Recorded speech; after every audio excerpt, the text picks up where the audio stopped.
Kahit malakas ang ulan, wala pa ding suspension. Wala pa ding suspension? O anak, pumasok ka na. Ayoko, Nay. Magsususpend din naman. Ang tamad mo talaga. Kaya ka bumabagsak eh. Pumasok ka na. Sige na nga, papasok na ako. Oh, be, napatawag ka. Lakas ng ulan, be. Papasok ka ba? Wala pa suspension, di ba? Huwag na natin hintayin mag-suspend, be. Huwag na tayo pumasok. Oo, sige, be. Huwag na tayo pumasok. Di na naman papasok mga teacher natin. Walang papasok, ha? Oo, be. Huwag na tayo pumasok. Hello, pre. Nasaan na kayo? Papunta na ako ng classroom. Nasa bahay kami, pre. Anong ginagawa mo dyan? Ha? Bakit nasa bahay kayo? Di ka ba updated? Suspended na daw yung klase. Basa-basa ka kasi. Bakit kayo lang nag-suspend? Nakapag-swimming na ako dito, oh. Good morning, class. Nasaan yung mga estudyante ko? Alis na nga ako. Present po, ma'am. Ano po lesson natin today, ma'am? Patahimikin mo na ako! Diba binagsak mo ako dati, ma'am? Ako naman ang magpapabagsak sa'yo ngayon. Tumayo ka! Delivery po. Anong delivery? Parang wala naman ako in-order, kuya. Nakasulat po dito, Susan. Kayo po ba yun, ma'am? Oo. Sige, baka nakalimutan ko lang. Nay, ano po yan? Cellphone? Di ba mahal to? Opo, Nay. Paano ka nakabili niyan? Siguro nanalo ng raffle si nanay. Nay? Oo, anak. Bakit? Nabalitaan niyo na ba, Nay? Uso yung mga scammer ngayon. Totoo ba? Grabe na talaga ngayon, anak. Sabi sa nakita ko, Nay, nang scam daw siya ng mamahaling cellphone gamit ang credit card ng ibang tao. At ito pa yung malala, Nay. Nang scam daw din siya ng pera. Delivery po. May delivery ata, anak. Delivery po. Ikaw na naman, kuya. Susan po ulit, ma'am. Wala naman nga ako in-order. Wala akong magagawa dyan, ma'am. Sa'yo nakapangalan eh. Sige na po, una na ako. Ano na naman laman neto? Pera? Ito ba yung sinasabi ni Scarlett na galing sa scam? Pero bakit sa akin nakapangalan? Anong gagawin ko dito? Hindi naman ako yung scammer. Nay, may naghahanap po sa inyo sa labas. Anak! Sige, pupunta na ako.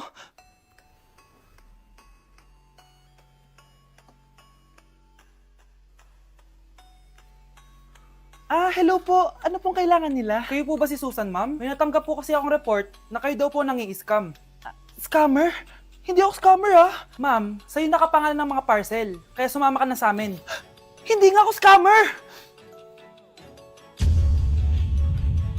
Ikukulong ka na namin. Huwag niyo ko ikulong! Hindi ako scammer! Itigil niyo na yan! Hindi si nanay ang scammer. Pero nasa bahay na to, ang totoong scammer. Grabe ka talaga, anak. Best CEO Award. Deserve mo talaga yun. Thank you, Nay. Grabe ka na talaga, anak. Iba ka na. Oh, tara na. Naghihintay na yung mansion mo.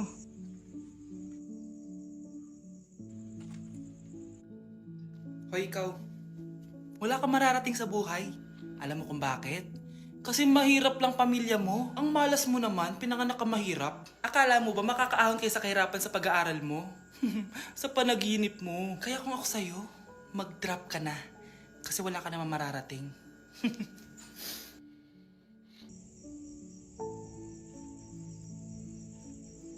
Tara na, Nay.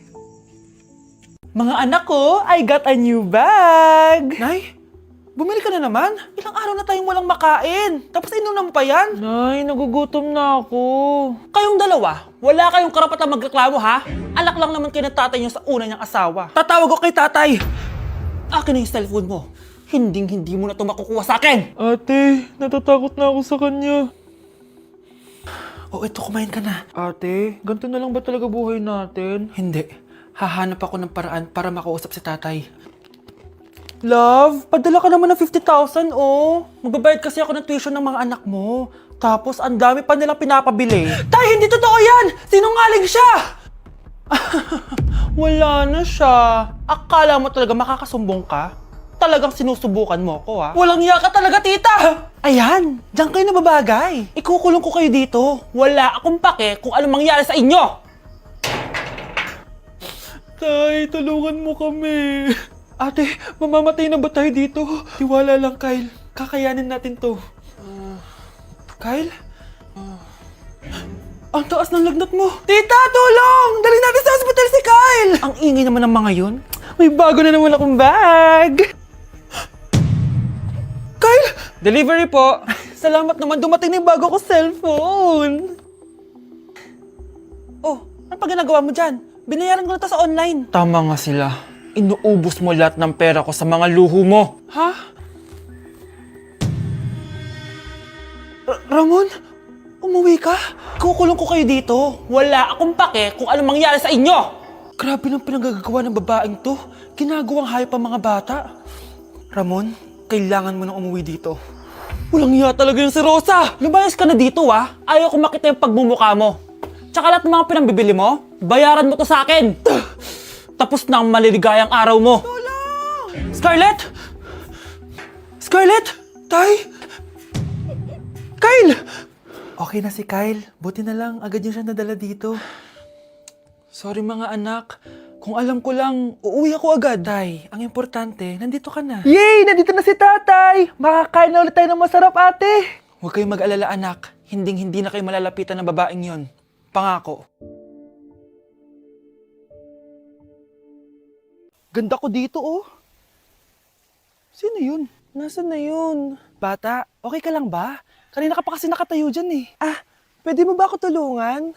Tulungan saan? Nawawala kasi yung kwintas ko. Dito ko yun nawala. Bigay kasi yun ng nanay ko sa akin eh. Sige tara. Saan mo ba kasi yun uling nakita? Dito lang yun banda sa puno. Kwintas?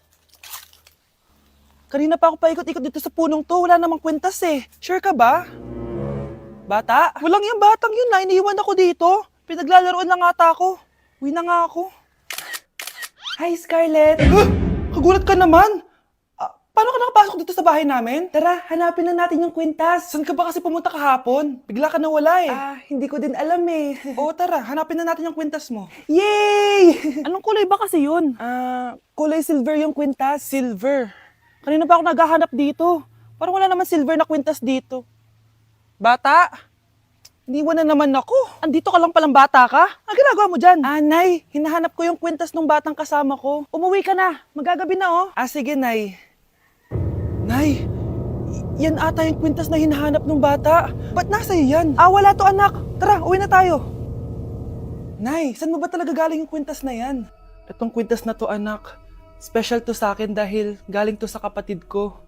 Kaso, namatay siya nung 9 years old siya. So yung bata kanina, siya yung tita ko na namatay? Oo anak, siya lang ang may favorite sa akin. Mga magulang namin. Ayaw sa akin. Kaya sobrang mahal ko yun, anak. Ang lungkot naman pala, Nay. Sobrang sakit lang. Sorry.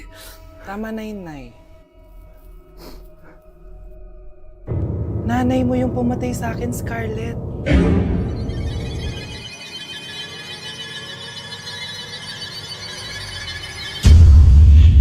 Okay, class. Mag-a-announce ako ng scores. Scarlett, 20 over 20 ka. Yes, perfect. Pero minus 5 ka na kasi ganyan yung tsura mo. Ano? Cheska, 15 over 20 ka lang. Hala, hindi siya perfect. Pero dahil may face card ka, plus 5 ka sa akin, kaya perfect ka na. Akala ko din ako perfect eh. Face card never decline. Bakit may plus points yung pagiging face card ni Cheska? Tapos ako may minus? Porket ganito yung tsura ko? Pinagpuyatan ko yung exam na yan. Oops, may bitter dito. Hindi mo naman kasi magigets yun kasi wala ka nun. Hi ate, pabili ako ng kwek-kwek. Nakikita mo ba tong pila na to? Pumila ka! Ay, sorry. Sige, pipila ako. Ate, isa nga pong kwek-kwek. Eto be, libre na lang yan para sa'yo. Thank you ate, you're the best. Ano yun? Ako pinapila mo tapos si Cheska di na pumila. Hindi mo ba alam na VIP dito ang may face card? Bakit? Meron ka ba nun? Face card pala ang gusto nyo ha. Bibigyan ko kayo ng face card. Okay class, mag-exam tayo. Cheska, exempted ka na sa exam kasi may face card ka. Good luck guys ha. Huwag nyo masyadong galingan. Ma'am, exempted din ba ako? Dame un qué. Scarlett? Grabe ang face card. Exempted ka na rin, Scarlett. Thank you, ma'am. Ako lang dapat ang face card dito sa room. Ako ang tunay na face card. Nay, ito pala yung manliligaw number 1 ko. Approve ba sa'yo? Hello po tita. So, ikaw pala yung manliligaw ni Scarlett? Ano ang kaya mong ibigay sa anak ko? Hindi man po ako mayaman. Pogi naman ako. Pas sa walang pera, sa daming luho ng babaeng to, hindi mo mabubuhay yung anak ko. Di naman importante yung pera na eh. Basta pogi. Next! Lu, mukhang pera to oh. Hi, tita. So, anong kaya mong ibigay sa anak ko? CEO yung tatay ko.